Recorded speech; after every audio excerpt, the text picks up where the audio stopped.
4 years ago, I stood on Platform 21 at Waterloo International and marked the completion of the Channel Tunnel rail link's first section. I was especially aware that I was in a pretty unique position for a Prime Minister in the UK, launching a large-scale, high-profile infrastructure project that had been delivered on time and on budget. But now, 4 years later, I'm privileged to have been asked to introduce this film as you prepare to celebrate the culmination of this incredible journey, the completion of the Channel Tunnel rail link, now called High Speed 1. In its purest sense, High Speed 1 is a remarkable achievement, the country's first major railway project for over 100 years, and plugging the UK into the rapidly expanding European high-speed rail network. But of course, that's only part of the story. High Speed 1 is also driving massive regeneration in areas of the country that have been neglected for years. So this has always been, and always will be, far more than just a railway project.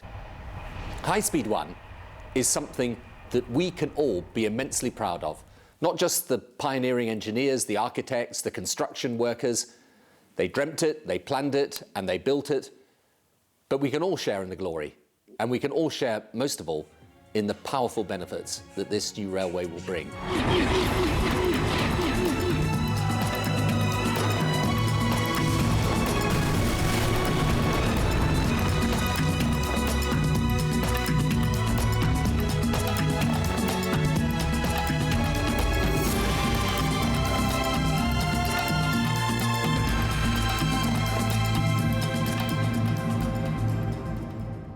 It's taken 9 years, thousands of people, and millions of man-hours to build. It's the first major new railway in the UK for over 100 years, and the first true, heart-racing high-speed line this country has ever seen. The Channel Tunnel rail link has been an incredible journey. But in the beginning, the historic decision to link Northern Europe and the UK wasn't met with universal accord. The United Kingdom and France have decided today, on the basis of reports by experts, to link their two countries by a twin-bore tunnel under the channel for rail traffic and motor vehicle shuttle trains. Protesters gathered early outside County Hall in Maidstone to lobby members of the committee, feelings running higher than ever against British Rail's proposals. Build your railway, send it on its way. The first morning on the track when it gets to Albany Park, you'll find all these people. Come on, stand up! I know that in the areas which will be most directly affected, Kent in the United Kingdom and the Nord-Pas-de-Calais in France, there has been genuine concern about the benefits a link will bring. Let me assure the people of those areas that we have looked with the greatest possible care at the environmental consequences of a link, and we believe that the Channel Tunnel Group Franche-Manche scheme can be carried out respecting the surroundings of these areas. The real struggle was finding a route for it through Kent. The difficulty there was having to do many negotiations, and of course it was something like 5 years from the first issue of the single route through Kent into central London before we got to the Houses of Parliament with a bill for the construction of the railway.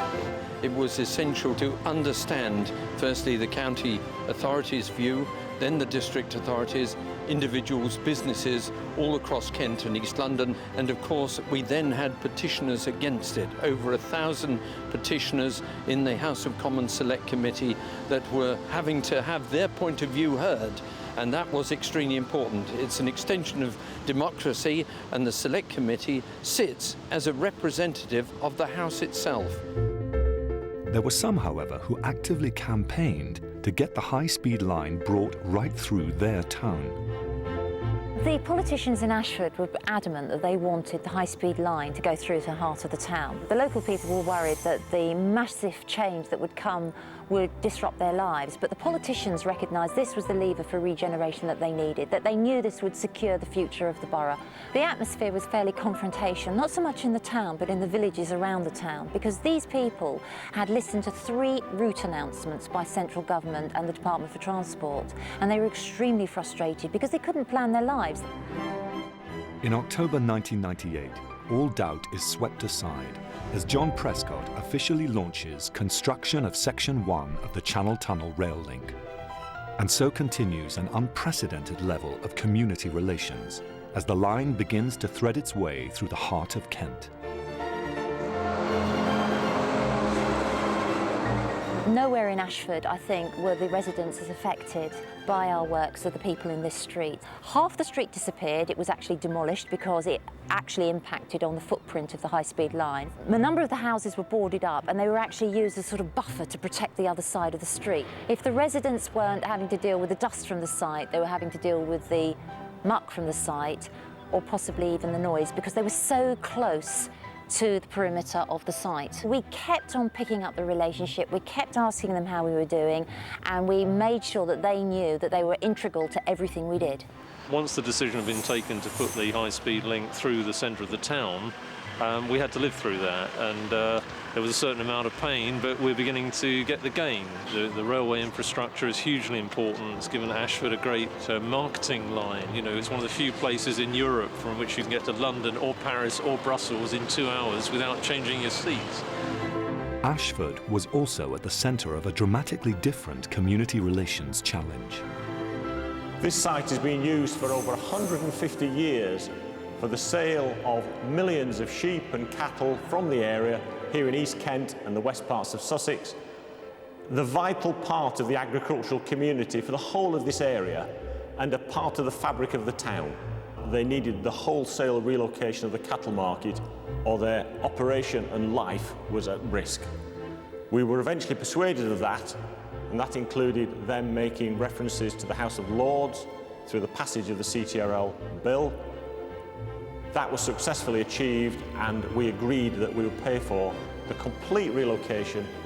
The outcome was the Cattle Market Company moved from this old, historic, cramped site to this, a state-of-the-art facility on the outskirts of Ashford with its modern transport communications, ample space for the next 150 years of their business. In February 2000, the CTRL enters a new phase with the first push launch of the Medway Viaduct. This impressive structure would ultimately take the high-speed line across the River Medway, and it was to be a signature achievement for the first section of the high-speed line. This is the most iconic structure on CTRL Section 1, and you only need to look at it. It is so sleek, and yet it is so robust. It's come out, I think, better than anyone expected and envisaged, and to be here below it now is absolutely fantastic. The risk was not just because of the location and the fact that we had to get across this river. It was the time involved. Obviously, until this river is crossed, completion is at large.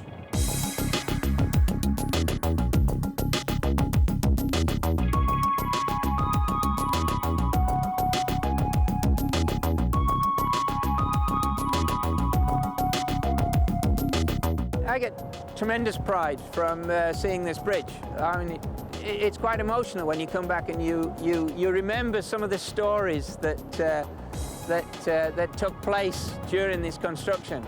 You remember the times when you had to climb up on days when the wind was like this to the top of the piers behind me. Yes, and you remember the people.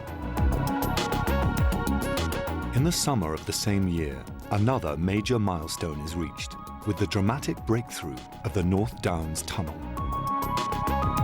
But today's breakthrough on the Channel Tunnel rail link is more than just a tunnelling triumph, as indeed it is. It provides a vision of the future for transport, but also is a major regeneration of the local and the regional economic areas. The CTRL curves, weaves and diverts itself through fields, marshes, roads and bridges. Environmental mitigation has driven the way this route has been planned, navigated and built. If you bolt on mitigation, then the chances are you've already lost the plot. you've put a railway in the wrong place, or you've put it at a level such that you've got to put enormous barriers to hide it. But the barriers will be artificial in the landscape. And what you've got to try and do is minimise the overall impact. And you do that by building it into the design, not thinking about it afterwards. This area is an incredibly rich archaeological landscape, and one of the key responsibilities from an environmental point of view was to make sure that we made a perfectly good record of the archaeological remains that the route was actually going to affect. It's nice to see the rails. It's nice to see the tunnel portal behind me and know you're a part of it. But it's much better we can do this in engineering and retain our heritage, make sure that the archaeology is, although it didn't go into museums, it's underneath that track behind me. Roman villas that are now covered by good old Scottish ballast. But at least they were opened up, they were filmed, they were catalogued, and people were allowed to see it. It was never lost. The archaeological results that we found delivered beyond our expectations. We've had post-medieval burial grounds, Paleolithic elephants, Roman villa sites, Roman towns, Anglo-Saxon burial grounds, every single type of archaeology, and it's just been amazing. Ecology is also at the heart of the CTRL. When you thread a high-speed line through a heavily wooded county, the challenge is how to mitigate and compensate for the inevitable loss of the woodland. We've planted 255 hectares of woodland, 30 hectares of which are on soils relocated from beneath the railway. The objective of relocating those woodland soils was to provide the building blocks for developing woodland communities similar to those that exist naturally. The challenge for the project was to do that on an unprecedented scale. Planting trees and shrubs in arable land will give you this type of canopy. But our ambition was to create the whole woodland community. And here it is. 8 years ago, this was an arable field. But now, with its carpet of bluebells, wood anemone, its field layer of brambles, and the canopy that we've created on the top, this has far more similarities with the naturally occurring woodland communities. Through this innovation, we have created the woodland communities that are very similar to those that were lost to the making of the railway. And I'm delighted that we've been able to do this, and it helps show for future projects that this type of mitigation is achievable. In the summer of 2000, Bridge House is relocated 55 metres to a location away from the high-speed line. And work begins on a new meadow created over the line for the school and village of Mersham.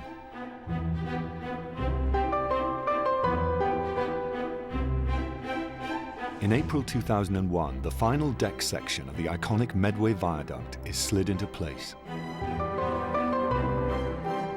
2 months later, the railway begins to take shape, with the first dedicated tracks for the CTRL being laid at Forcombe Junction in North Kent. In July, Transport Minister John Speller gives the go-ahead for work to begin on Section 2 of the high-speed line at the groundbreaking ceremony in Stratford. Drilling begins for the 1-kilometre Stratford box. In the same month, John Prescott signs the agreement to secure the completion of the CTRL. And the 3.2-kilometre North Downs Tunnel is completed 6 months early, saving a cool £5 million.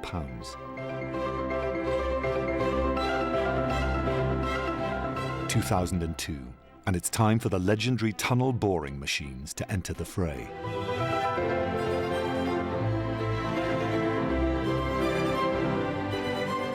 In July, the first tunnel boring machine is launched at Swanscombe. 2 months later, Annie, the first TBM for the London tunnels, is launched from the Stratford box on the beginning of its 15-month journey to the King's Cross lands. In 2003, the superlatives continue. In March, Alan Titchmarsh plants the CTRL's 1 millionth tree. In May, the 9,000-ton North Kent Line Bridge is slid into place in just 52 hours, directly over the high-speed line. And at 11:35 on the 30th of July, a Eurostar smashes the British rail speed record when it reaches 334 kilometres per hour on the Nashenden Valley stretch of the CTRL. In September, the tunnel boring machine breaks through at Thurrock, completing the second of the Thames tunnels. The success of the Thames tunnel was that we worked as a team, again, totally focused. The designer was on the site, and it was completed without really any hitch. And yet it was the biggest risk possibly on the whole of the project. And so all eyes turn towards the end of September and the immovable target of completion for Section 1 of the CTRL. But would it be finished in time? The biggest challenge for us was delivering for the 29th of September. That was the date that the national timetable changed. Because the trains were going to arrive at Waterloo a quarter of an hour or so quicker than they had hitherto, we couldn't be late. The failure for not delivering that date would have been very public. It would have meant that they'd have had to suspend the autumn timetable change of that year. A lot of people thought that we were not going to deliver this on time, and I think it was just a matter of giving them confidence that we could do it, getting out a workable schedule to show from where we were at any given time through to the end what had to be done, and to constantly say, we will do it, there is no alternative. And after a time, people came round, and of course we got there.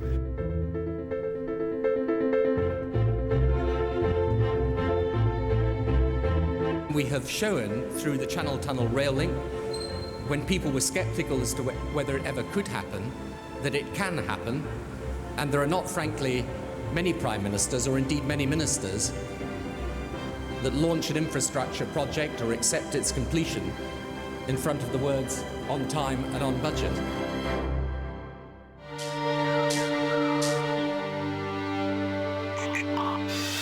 4 years to go until the completion of the CTRL, and work continues along the trace towards the Thames Gateway and ultimately St Pancras International. The second section of the CTRL is defined by a completely different set of engineering challenges, not the least of which is its 3 international stations.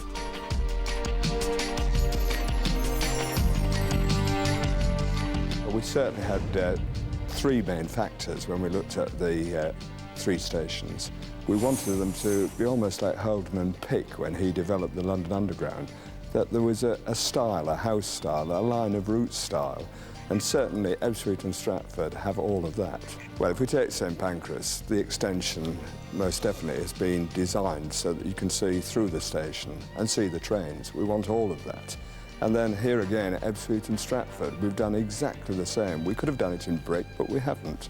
We've picked a 21st century material so that we most definitely can see the trains, we can see the passengers arriving, departing, making them a very, very safe station.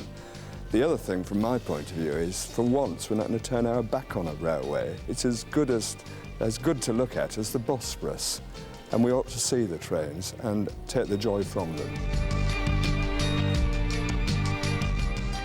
In November 2003, the Thurrock Viaduct reaches its final abutment, threading the high-speed line like a needle under the QE2 bridge and M25. Progress is relentless. On Christmas Day, the East Coast Mainline Bridge is pushed into its final location, which will drive the railway into the King's Cross lands.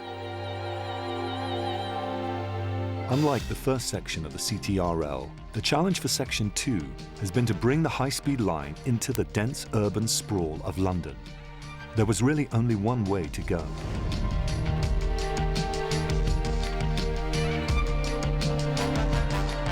It quickly became apparent that the only way to bring the route into central London was to tunnel it. That meant 20 kilometres of tunnel route, or 40 kilometres of tunnels 25 metres underneath London. Now that is not an easy undertaking. The first thing we had to do was to procure 6 specialist tunnel boring machines. With these machines, we were able to deliver the tunnels on time and on budget without disturbing the residents of London. In December 2003, the tunnel boring machine breaks through to the Barrington Road ventilation shaft, and so begins a dramatic medley of breakthroughs.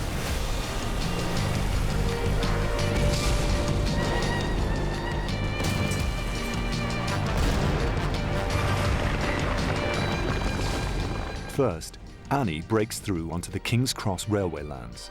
It shows that we can deliver very sophisticated, technically challenging engineering projects. This is a very good advert for British engineering. Then the Mason TBM drives through into the Barrington Road auxiliary vent shaft. Finally, Bertha smashes its way through onto the King's Cross railway lands. The final breakthrough. But it's not just the engineering and construction challenges that are so different for Section 2 of the CTRL. After so many years of construction in Kent, we thought we'd cracked it. We thought we'd been there, done it, we got the T-shirt. Then we went to London. Totally different kettle of fish. It was a massive, massive project that, you know, was on our doorstep. So the initial thoughts of it all was probably quite horrendous, knowing that the station was being extended. Turning point was probably February 2004, when the project, local residents and Camden Council actually sat together as tripartite meetings. I think they finally realised, because of the impacts of these works, the benefits of sort of consultation. We really do. I think they have learnt a lot from this. We've learnt a lot. Well, I'd like to believe that the projects have learnt a lot as well.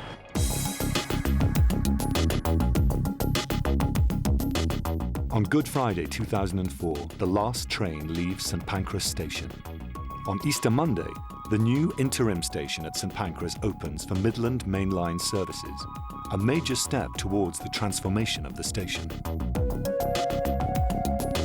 3 weeks later, a ceremony inside the Stratford box marks the completion of basic tunnelling on the CTRL and the end of the journey for the 6 tunnel boring machines. Here at Stratford, where we have the international station, we're right in the middle of the London tunnels. This is the break between the two elements. This is an essential feature for us. We've got crossovers here so that trains can move from one tunnel to the other during maintenance, etc. There's also a connection up to Temple Mills, where our international train depot is held. Now this box, and to call it the box is understatement, is 1 kilometre long. It's 55 metres wide. It's 25 metres deep. We took out 850,000 cubic metres of spoil just to construct this box. We've been able to deliver these tunnels safely and on time without disturbing the residents of London.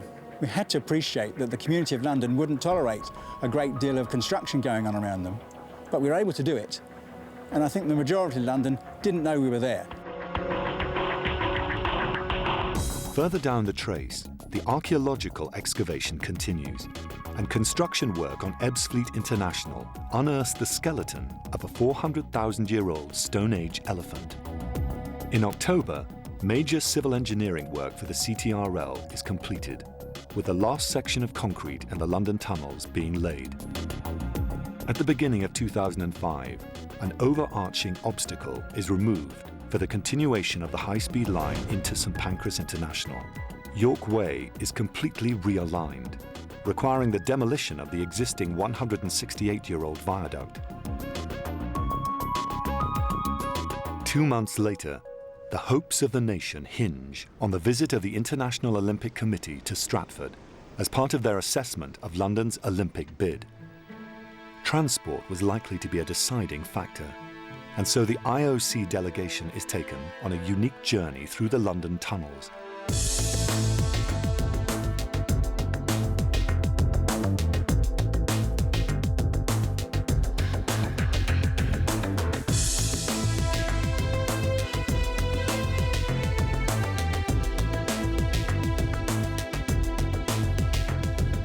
In May, the 400-metre Thameslink box below St Pancras is completed, forming a shell large enough to be fitted with a twin-platform station.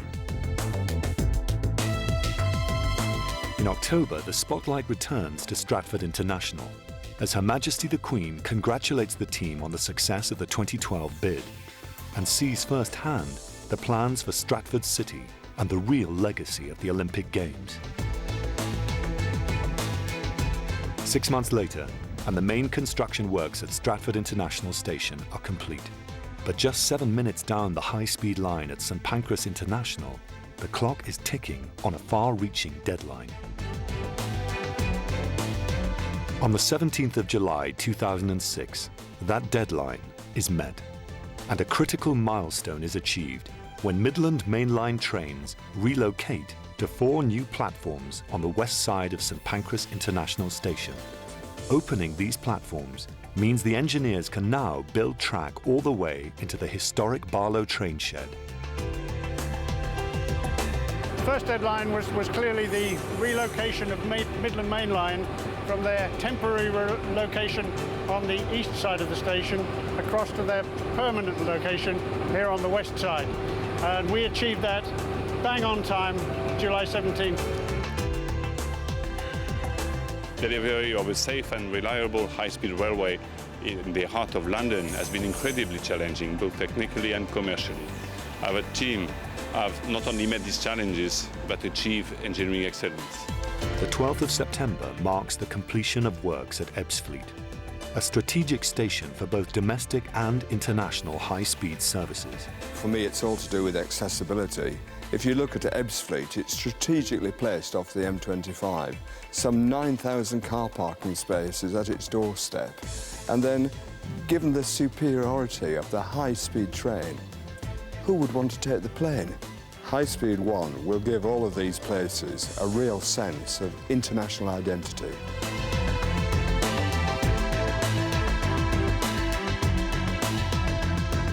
Just 2 months later, and exactly 1 year away from the start of Eurostar passenger services out of St Pancras, the Channel Tunnel rail link is relaunched as High Speed 1.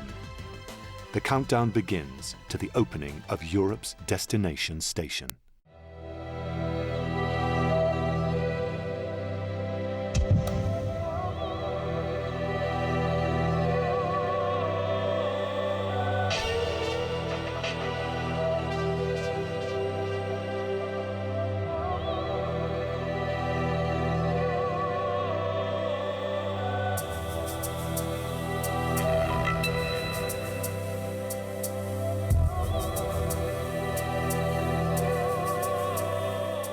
When they were doing the initial design, we couldn't take a real hard look at this building because there were still trains running in it. So when the trains went out in like April '04, that gave us then a chance to take a look at the integrity, how the ironwork, the state of the ironwork. It was almost like a voyage of discovery, hoping that, well, knowing that we'd be able to overcome the technical challenges that we were facing. We had several technical challenges with getting the columns to work, with the bearings on top of the columns. When we took a look at the boots, the arches are actually held together with a boot structure down the bottom. They were severely corroded, so we had to completely replace those at the north end of the building. And to do that, whilst maintaining programme, was both a technical and a construction challenge. This is how William Barlow left it 150 years ago. But when we turned up a couple of years ago up onto the roof, it was just flat, corrugated, dark panels. I mean, all the ridge and furrow had been stripped off. But we've returned it to how it was 150 years ago, so he can only be smiling. Many schemes had come forward in the past to use St Pancras in a useful way, but they'd all foundered because nobody had really come to grips with how do you deal with the undercroft. It struck me almost immediately that the only way to do that was to be able to create a way of bringing light and air and movement into the undercroft and unifying the whole space in a three-dimensional aspect. One of the amazing achievements of the project is the welding together of English Heritage's objectives, Camden's objectives, and the project's objectives. There was a free dialogue as to what was the best way of dealing with the issues. And as a consequence, there have been very, very few compromises in terms of holding on to that very early concept that one foresaw in 1996. Heritage have not been restrictive in the way in which we have approached that basic concept.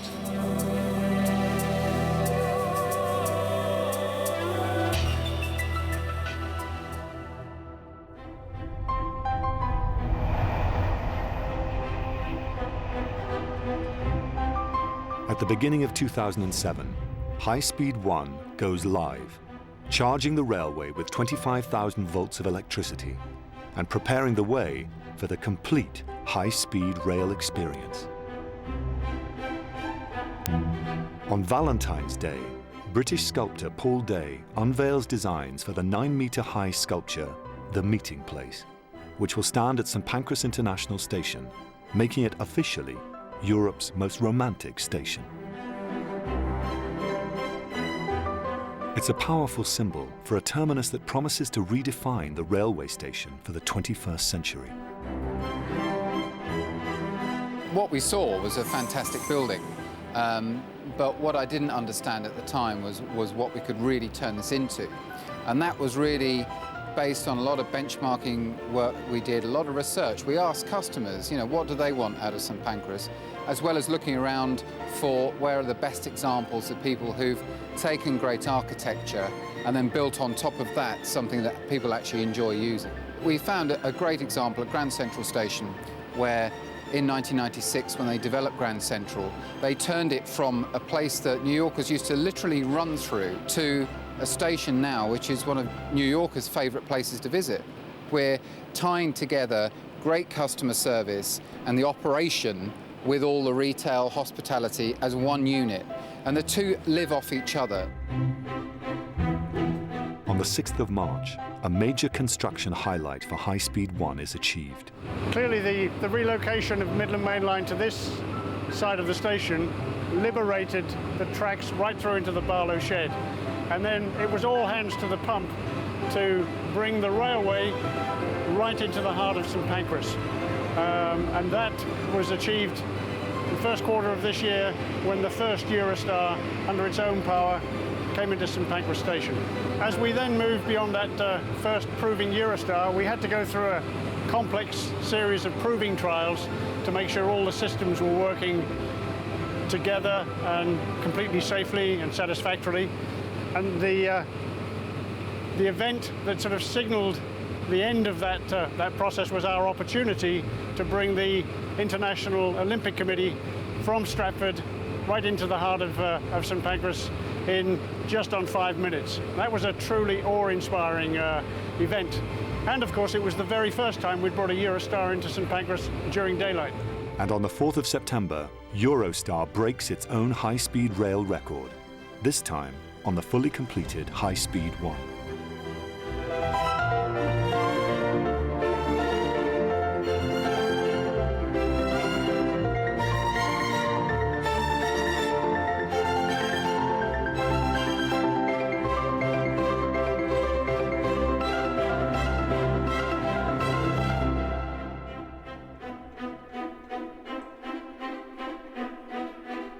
You probably wouldn't change any of it, even the darkest moments, because you come through them, and with what we have achieved, what we're about to achieve, that's what it's all about. And what we will leave behind us will be used by many people for many years to come, long after we've gone.